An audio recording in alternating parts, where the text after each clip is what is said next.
Tonight, it's the Nebraska Basketball Radio Show right here on the Husker Sports Network. Here comes Cam Mack, and you down 12 up top. Kavas, long three on the way. Got it! Big, huge three by Mate Kavas. An inside look at what's going on around Nebraska basketball. Thorbjarnarson diagonally off the right side into the hands of Berg. Out to Cross, shoots the three. Got it!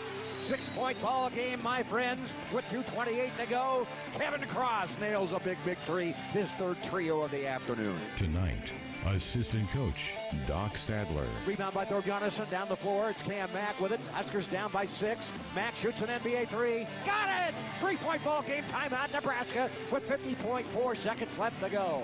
Holy smokes. Sponsored in part by your Midwest Ford dealers. Visit online at yourmidwestforddealers.com. Now here's your host of the Nebraska Basketball Radio Show, Ben McLaughlin. Thank you and welcome to another edition of our Nebraska Men's Basketball Radio Show. Pleased to be welcomed in studio tonight by Nebraska assistant coach Doc Sadler. Is that still weird to hear, assistant coach? It's pretty good, to be honest with you. I've been asked that several times, and as I've said, I sleep a lot better nowadays than I used to, and so it's not all bad. You feel like you're just enjoying being around the sport more and just kind of... Oh, there's no question. I mean, you go to practice, you prepare, watch game, and go play the game, and obviously you still take it home a little bit, but you don't take it home near as much as you used to when you was a head coach. It never left you when you was a head coach. Wasn't that long ago that our boy Seamus McKnight put together a little a deal for the assistants once you guys were announced with Coach Hoiberg, and everyone was flooding over to your table kind of asking what it was like to be back. You think of that, 6-8 months ago, now that you've had a little time to get your feet under you, what's it been like being back? Well, it was a lot better the summer and fall because it was warmer. Yeah.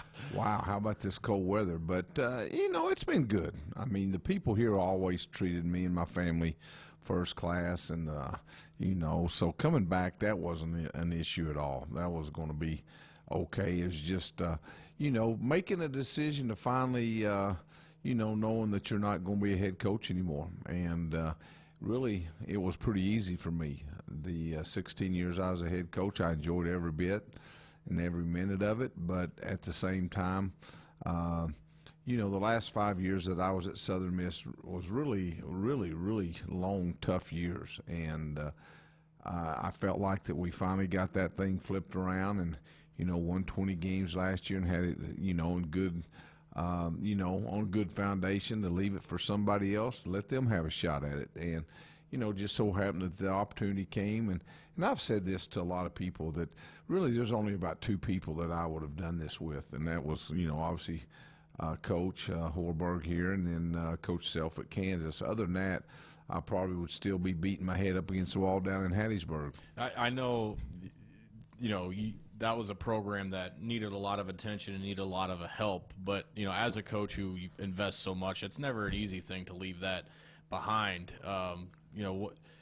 What did that place end up meaning to you, spending part of your life in Hattiesburg and trying to turn that thing around? Well, I mean, it's like every place. I mean, you put so much into it. People, come to the games for 2 hours a week, but they don't understand the other 365 days of the year. I mean, it's something that never leaves you. And, we did have some issues to overcome down there. And so it was even more, I guess, not stressful. That's not the word, because I think everybody, has that kind of, could use that word. It's just, I guess, frustrating and, having so many new ADs and having to overcome the NCAA probation and the lack of scholarships, all those things, all together made it,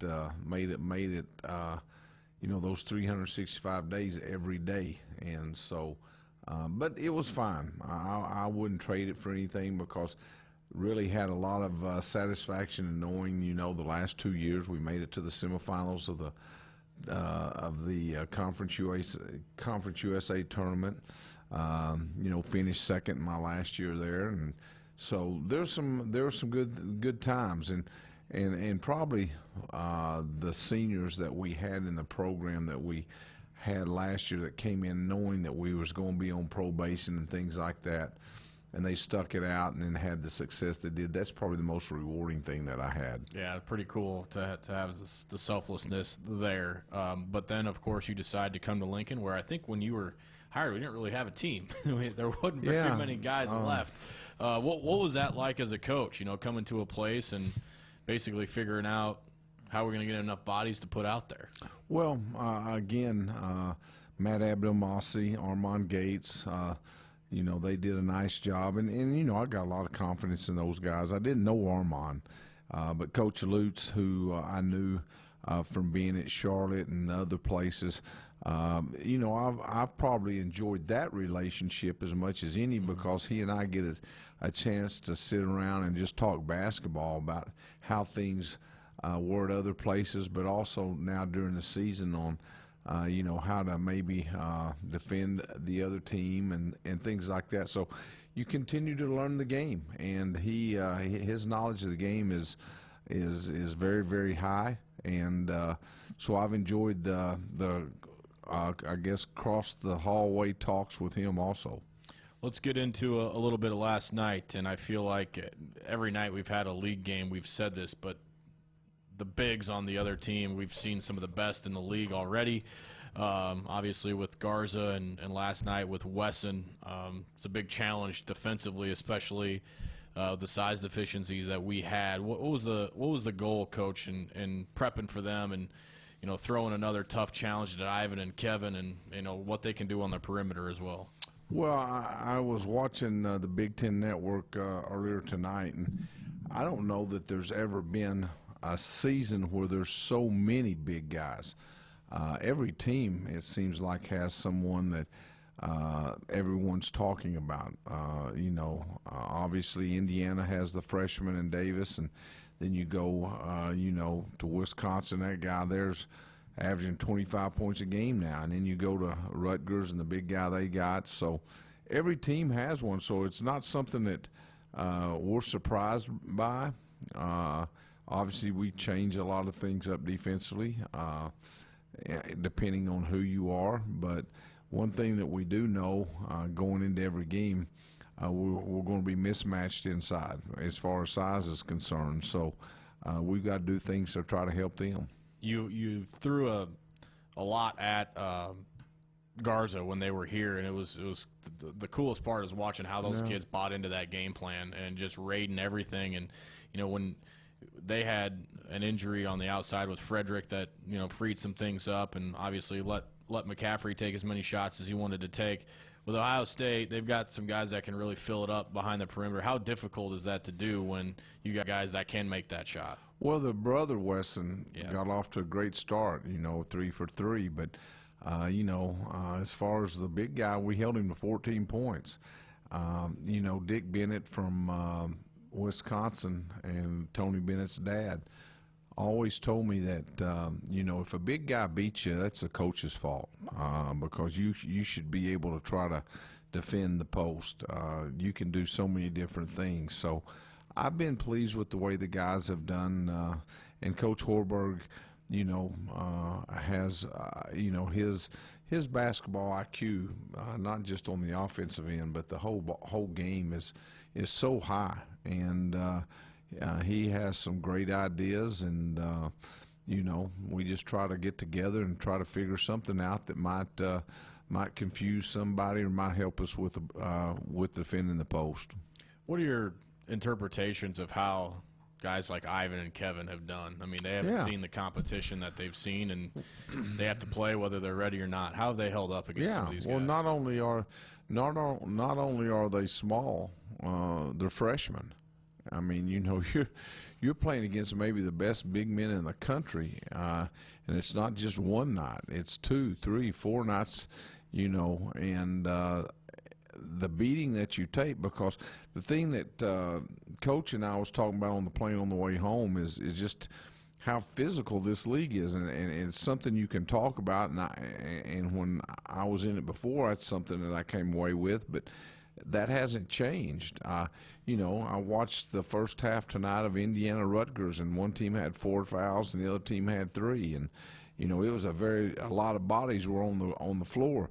You just don't get calls, and so you know, that's another adjustment. So it's not only adjustment size-wise for Kevin and Ivan, but it's just an adjustment how physical the game is for them. You've seen a lot of basketball teams in your career, good, rebuilding, Southern Miss, Kansas, Nebraska. You've been around a lot of teams that have started in a lot of different spots. And when you're a team like we have right now with so many new players, there are going to be some speed bumps along the way. It's what makes the other end so great, is going through times like this. How would you evaluate just where the guys are at right now, kind of taking this season by stride, and, you know, guys like Hanif and Mate, who this is their last year, you know, trying to help to get this thing off the ground when there are going to be some speed bumps along the way? Well, one of the things that that I really enjoyed at Iowa State when I was with Fred was just the ability offensively for him to make your team better on that end. I mean, you look at our team. I mean, we're pretty much young and all new, and you know, going into last night's game, we were first in the league in assist. We were first in assist to turnovers. I think maybe now dropped to second in assist. But the pace of the game, we lead the Big Ten in the pace of the game, and then top 15 nationally. So I knew offensively, you know, as soon as these guys in, will only get better in year 2, 3, or 4, because the biggest I guess hurdle as an assistant coaches is trying to keep coach from just moving so fast, you know, because his mind is just unbelievable as far as what he can do and how he can pick teams apart. And more than anybody I've ever worked for does he game to game adjust on the offensive end. But at the same time, we're still all young, and it's the first time these guys have been through it. So all the statistics offensively that, you know, have us ranked where we're at doesn't surprise me at all. You know, the two things that I think were, number one in the league as far as rim shots, but we're also 14th in made rim shots. And then the other thing is our free throw shooting. It just blows my mind that we're 350 out of 353 teams at the free throw line, when coach is such a good shooting coach. But free throws are mental. But if you add those two things to our team, if you add the, you know, the rim makes or the free throws, then this team would have a few more wins. But that didn't surprise me because what he is able to do offensively. Finishing up, thoughts on last night's game. I mean, we can, with so much unknown from night to night with this group of players, I think what we've seen is what we're going to get in terms of fluctuation with the score. But one thing that I know you're probably evaluating every night is effort. How hard do you think the boys played last night? Well, this team has to play hard, and you know, it's not a team, I guess, that's going to make a lot of what you would consider hustle plays, taking charges, those type of things. But it's a team that plays hard, and that may not make a lot of sense. But it's all, you know, we have to scramble so much in the half court because we trap the post and then we rotate on the perimeter a lot. So on the offensive end, you're a team that's always moving. On the defensive end, we're doing it also.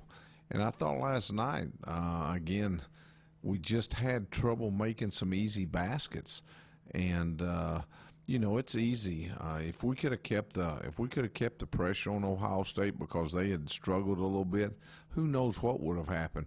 But when you're shooting in your 10, 15, 20 points up, there's not a lot of pressure on you, and we weren't able to keep that pressure on them last night. Nebraska assistant Coach Doc Sadler with us here on the Nebraska Men's Basketball Hour. It's brought to you by your Midwest Ford dealers. Visit them at buyfordnow.com. Also want to thank our good friends at Dorothy Lynch. Homestyle dressing and condiment is one-of-the-kind taste that goes with anything. Good for game day or any day. Dorothy Lynch, endless flavor abilities. We're back with more of the coach after this. 866-HUSKER won the number, 866-487-5371, the number to our Woodhouse Auto Family hotline, bringing you more choices in brands, locations, and service. Experience the difference. Purchase with confidence. This is Woodhouse. Nebraska Men's Basketball Radio Hour. Assistant Coach Doc Sadler with us. About another half hour on the show here tonight. Look through the numbers out. If you want to call in, talk to Coach, feel free to do so. We got Indiana Rutgers on right now. Boy, there's going to be some bodies in ice tubs after this one. Well, unfortunately, there's not many days in between. You got Indiana coming in here on Saturday night, and then we go to Rutgers. No, we don't. We go to Rutgers the following Saturday. So we got Wisconsin. Wow, what an easy one in between. But yeah, I mean, I tell you what, guys at Rutgers have really done a nice job. Their teams play hard. They got great size. They got great chemistry. They've got a really nice basketball team. What have you made of just the results of the league so far? I mean, you can look up and down just the final score. You could know nothing about basketball, but just look at the final scores and just be confused at what you're looking at. Well, I mean, there's no surprise. I mean, the league is considered the toughest league in the country, and you look at all the teams. I mean, they're talking at 12 teams maybe. Well, that's definitely not going to happen. But I do think it'll have the most teams of any other league in the country in the NCAA tournament. And there's going to be some very good teams left out of the NCAA tournament. And, it's really good in that, this basketball team that we have, we've got a couple of seniors, but we also got some young guys, and they are getting a good chance to sit and see how tough it is to win in this league, and how you better come to work, not just during October to March. You better come to work in the summer and the spring and the fall, and that's where Coach Hoiberg is probably as good as any, not probably, without question, the best I've ever been around is the skill work and individual work that he puts in with the players in the off season. Yeah, it's one thing to recruit them to get here, but taking them to another level with development, that separates good from great. We'll take a first call tonight. We go to stay here in Lincoln and talk to Tom. Hey, Tom, how you doing? Not too bad. Thanks a lot for taking my call. Doc, what's the first thing you look at or evaluate when you're devising a defensive game plan against the next opponent? And I'll take it off the air. Thank you. Well, I guess probably more than anything, you look at where they're scoring their points from. Are they a team that's getting them close to the basket? Are they a mid-range shooting team? Are they a three-point shooting team? Where do they get their points? And then you try to design something that's going to take away that strength. Are they a team that's going to get into ball screens, or are they a team that's not going to get into ball screens? With our situation this year, the first and foremost thing we've got to do is protect the basket, because we're so small. So unfortunately, that usually takes a couple of guys, at least two and sometimes three people, to do that. And the teams have the game's changed, I guess, Tom, over the last few years. It's become more of like an NBA game, where coaches are really teaching spacing on the perimeter, which makes it more difficult to get back to perimeter guys once you double a team, or in our case even triple team sometimes the inside game. So I don't know if that answers your question, but we just try to take away what they do best, whether it be one or two perimeter shooters, their inside game, like Garza and Wesson. We knew those two guys were the keys to their teams, and so we tried to take away that first.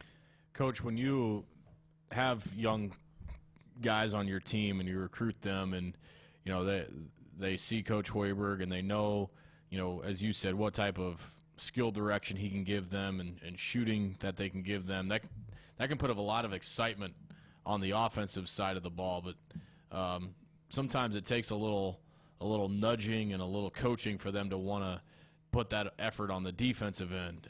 It's fun to shoot threes and score points, but some guys they have to learn to love to play defense. How does that work, or how has that worked with this group to love to play defense and to want to get in there and muck it up? Well, I don't know that will ever happen. Is kids will love to play defense, but that's where you got to have your toughness, and you got to teach toughness, and that's not something that comes natural. You know, you don't go out in the backyard and work on your defensive slides or your defensive stance. You know, you go in your backyard and shoot jump shots.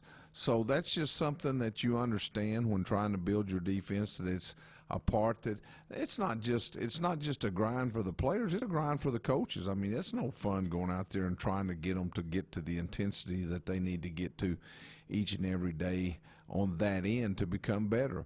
And that's part of the patience that you know that you've you have to understand.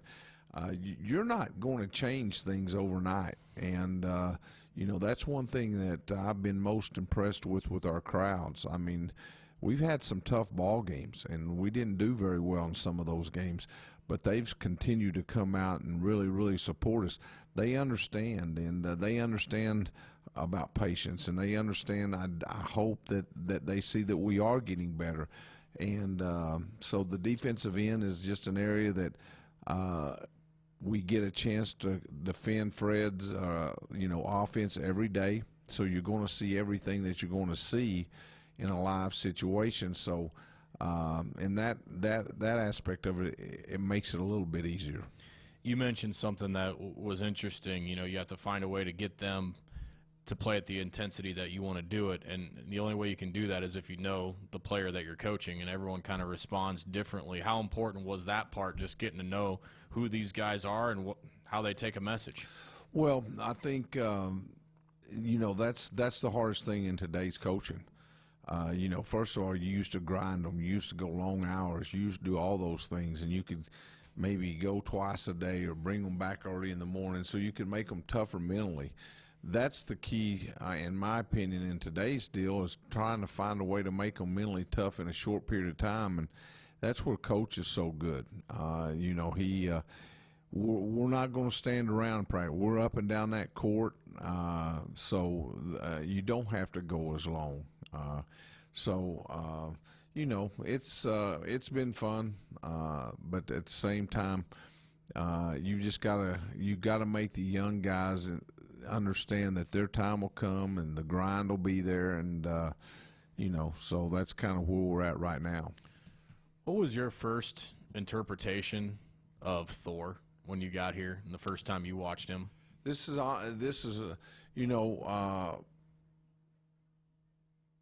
got to give Coach 100% credit. He, for some reason, this whole town, this whole state, Big Red Nation, they couldn't believe that he was the one guy that Coach was, kind of excited about. But Coach was always excited about Thor because of the system that Coach coaches in. If you've got a basketball IQ, you can be good in it.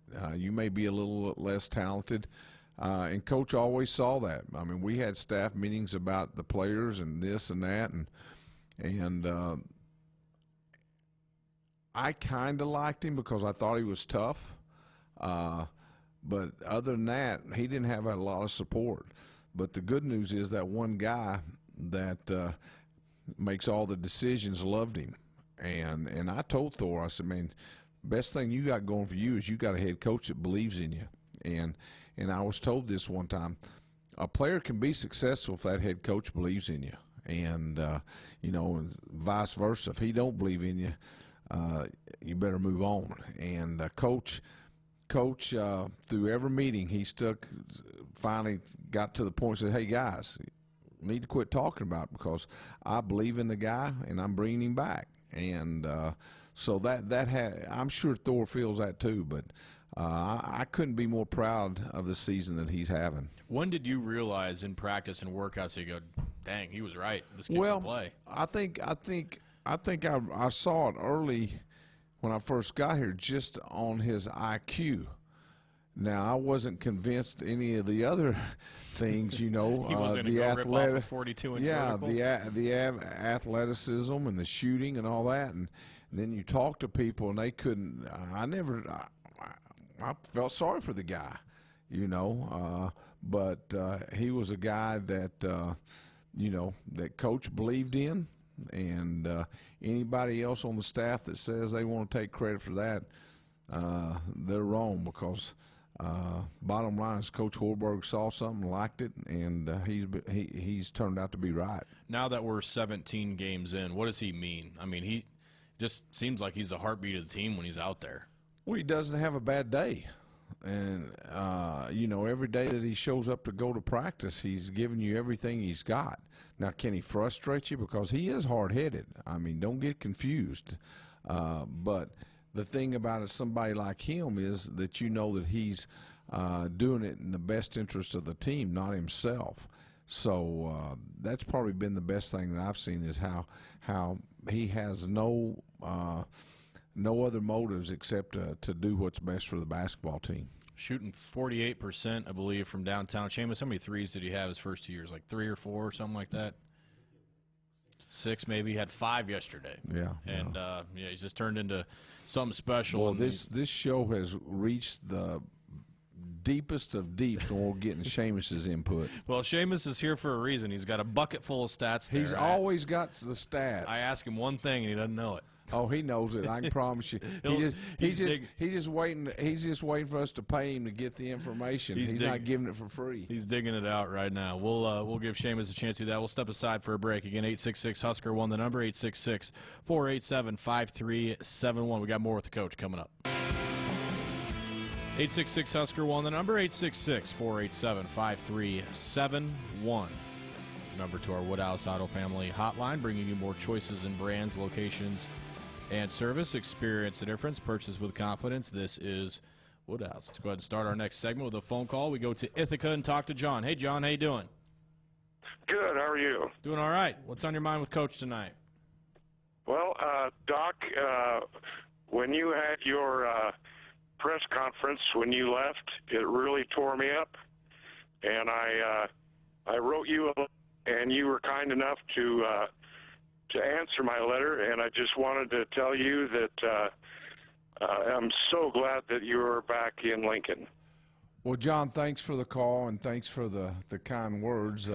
Obviously, when you I've been asked about that before also, and anytime you put as much into it, just as a lot of people do, and you want to do certain things, and maybe you just felt like that you didn't just quite get it done, and you let a lot of people down. I've never been embarrassed about the emotions that I showed because they were true, and a lot of it has to do with because of people like yourself. There's so many people that care about this program, and you just didn't quite get it done the first time around. Hopefully we'll get it done this time. Well, I'm so glad you're back in town, and good luck to you in the future, sir. I appreciate the call, and hopefully I get a chance to meet you someday. You bet. I'll be there Saturday night. Oh, great. Come by and say hi. Okay, will do, Doc. Thanks. All right, John and Ithaca, thanks so much for the phone call. That had to been a pretty special thing for your family too, to come get another crack at this. Yeah. Get another crack at this thing. Well, my family's a little different. My two boys, they do their own thing. Even when we were here, obviously they were very supportive, and Tanya is very supportive. But hey, the thing is she's done an awesome job raising them. They've moved on and doing their own thing, and I don't even know if they know if I'm still coaching or not. Well, if not, they should know you're a TV star. Oh yeah. Well, that or they know I'm still paying the bills. Did you enjoy that trip overseas to Italy? That was a cool experience. It was fun. It was good to be around with all the guys, and that's something that you learn. I think I told Chris Holtzman last night after the ball game, hey dude, you are fighting it. You find a way to enjoy the ride that you're on, because we've all been blessed to have a job like we've got. It's important. It's as important as heck. But at the same time, you need to enjoy it, and I think that's something that we all learn later on. I think, and that trip, I think you could tell I was having a good time. Yeah, and everybody was. I mean, it was so cool to just let everyone's personalities come out so far away from home. And we had Coach Gates in here last week, and you know, I said for me it was a treat, you know, just kind of sitting and as intrigued and interested as I were in the players, I was just as intrigued to watch you guys as coaches, and see how you guys interacted. How was that trip for you? Just kind of seeing who was going to speak up and who was going to say what. Yeah, well, the funny part of it, going into it, you know, Coach was talking about how we was going to have a good time and enjoy it, and it didn't take but about 2 minutes into the first game that he was fired up and ready to roll. Pulling people out of the game. Yeah, you know, so, yeah, taking them out and coaching them. And, yeah, Coach, you're really enjoying it. But, you know, that's just, again, that's another part of being a head coach. I don't know that you can enjoy it when you're on the ride. It's when you get away from it you realize how lucky we've all been.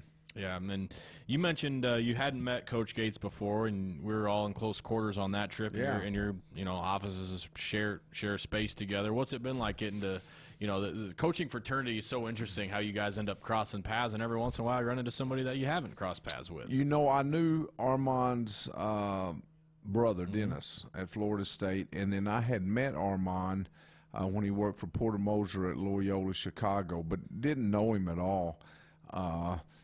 But I will say this about Armand Gates. And I tell everybody that I come into contact with, not that he'll leave or anything like that, but I've told him he is as good as any I've ever been around. He is that he has that bright of a future, and I've been around a lot of coaches, a bunch that have worked for me and I've worked with, but in the whole total package, I don't know that I've ever worked with a guy that's any better. I know that, and he's better than most. And so Nebraska should feel very fortunate. I know Coach feels very fortunate, and Armand's got a very, very bright future ahead of him. Can you match his energy level on the practice Not floor? at all. Not at all. Not on the practice. I laugh at him all the time about going and working out and doing all that stuff. And I said, hey, dude, that's for you young cats. I'm going to go get something to eat. He's got a son, and my favorite Armand story ever is he had just gotten done out with a post-practice deal with the, you know, being all professional with the media, and he walks in with his little basketball and he goes, all right, let's work. And he just, you know. Well, I think you can, you know, he's got the baby Blaze, you know, and wow, what a superstar wife he's got in Ashley. You talking about a job, she's got 4 of them. And so she's running around taking care of everything for the family. Yeah, and coaches' wives so often have to do with the coaches being so busy. Nebraska 811 says, go dig red. Before you dig, always call or click 811 to have your utility lines marked. It's free, it's easy, it's the law. Back to wrap it up with Coach next. One final time here on the Nebraska Men's Basketball Radio Hour with Nebraska assistant coach Doc Sadler. Huskers will take on Indiana this weekend. They're in a dogfight right now with Rutgers at the rack and Piscataway. Once again, Indiana trying to claw back from a deficit, much like they did against Northwestern a week ago. And they'll get ready to head to Pinnacle Bank Arena here very soon. Coach, obviously yesterday didn't go the way we wanted it to, but this week wasn't all bad news. Put a young man on scholarship this week, Charlie Easley. Yeah. You know, going back, we was talking about Thor and some of the guys, Hanif. You know, Charlie's been a guy that it's funny when I got a call the day that Charlie was coming in to meet with Coach Horberg, and that call was from Bo Pelini. And Bo obviously knew their family and things, and Bo says, Doc, he is one of the toughest kids I've ever been around. He's a winner. All the things that you would expect a coach to think is very, very important.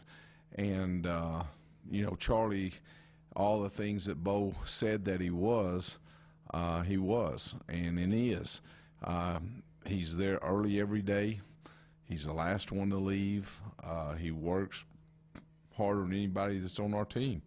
And, you know, that's the thing about it. He's earned everything he's got. We talked a little bit about the Italy trip, you know, a much less serious tone last segment, but one of the amazing things was watching him work in that last game. Led the team in scoring and did a lot of different ways. Made some threes, got some steals, got some layups. I mean, he was everywhere. Well, that's just him. And the thing that he does that people never notice, and they won't ever notice it, is that he's going to make the guy on our team better each and every day that he defends, because he's going to give it everything he's got, and he's going to you're not going to be allowed to take a day off, because if you do, then he's going to make you look bad. Yeah, Charlie easily put on scholarship. Good news there for the freshman out of Pius. Mentioned Pinnacle Bank Arena. Not too bad, not too shabby coming back to this. What do you think of this place? Well, you know, I'll always love Devaney more because I was in it for 5 years, 6 years, I guess. But, you know, I'd heard so much about it, and I can't wait for Saturday to get here because, you know, it's been awesome so far. But I hear in conference play it's even better once the students get back. So students will be back Saturday. They're back now. So I can't wait to have that home court advantage that everybody talks about. I mean, you tasted it at the Devaney a little bit. Is there a particular game that sticks out? I mean, obviously the Texas game. That was Texas, Indiana. Yeah. Indiana, we won in Indiana. Probably one of the last ones, Illinois. And we, you know, when we were hurt, we'd lost the 4 starters by that time for the whole year, and you know, was just trying to hang in there and probably played as good a game as we played all year. Yeah, I mean, I think back to those teams and Brandon Ubell and Siobhan Shields and some great ones. I mean, the one that you said don't love to play defense. There was one guy, Benny Parker. Yeah, that guy loved playing defense. Armand, Alex Merrick, Lance Jeter, Sack Henry, Steve Hart. I could go through Tony McCray, bunch of them. So, you know, let's pack the Pinnacle. What do they say? Break the vault, or fill the vault or something. Let's do it. Yeah, let's do it Saturday. Thanks for coming in, man. Appreciate you, man. Thanks. Doc Sadler with us here tonight on the Nebraska Basketball Radio Hour. That's it for us. Thanks to Doc for coming in. Thanks to Seamus McKnight for providing all the statistical knowledge we could ever need. Thanks to all you for listening. Nate's back with me from the 8 o'clock hour of Sports Nightly. It's coming up next. Stay with us.